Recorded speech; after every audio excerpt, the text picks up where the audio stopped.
Let's dive into the fascinating world of bytecode in Java.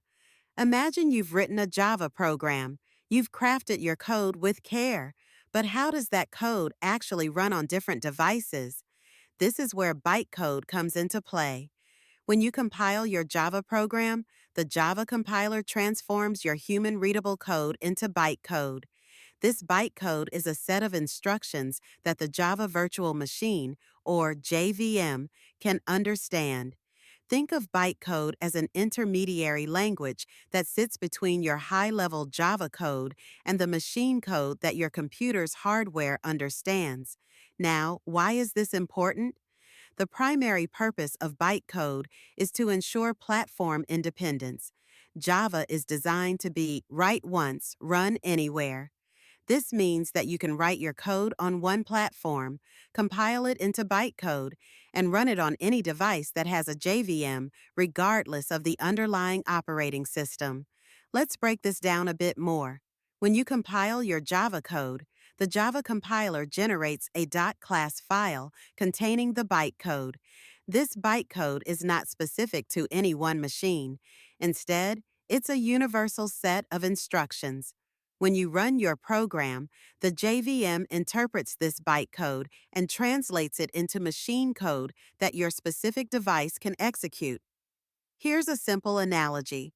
Think of bytecode as a recipe written in a universal language. No matter where you are in the world, as long as you understand that language, you can follow the recipe and create the dish. Similarly, as long as a device has a JVM, it can execute the bytecode and run your Java application. To illustrate this, let's consider a simple Java program that adds two numbers. When you compile this program, the Java compiler generates bytecode that looks something like this. I know 0, by push 5, 2, by push 10, 4, I age 6, return, done. This bytecode is what the JVM will interpret and execute. Each instruction corresponds to a specific operation that the JVM understands, allowing it to perform the addition of those two numbers.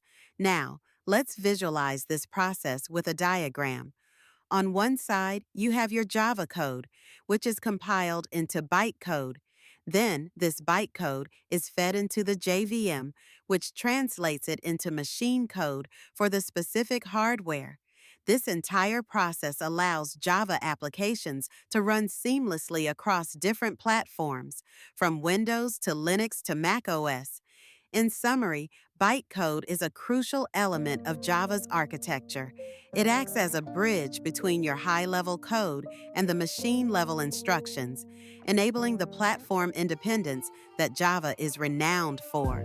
This design not only simplifies the development process, but also enhances the portability of applications, making Java a powerful choice for developers around the globe. So, the next time you write a Java program, remember that it's not just about the code you write.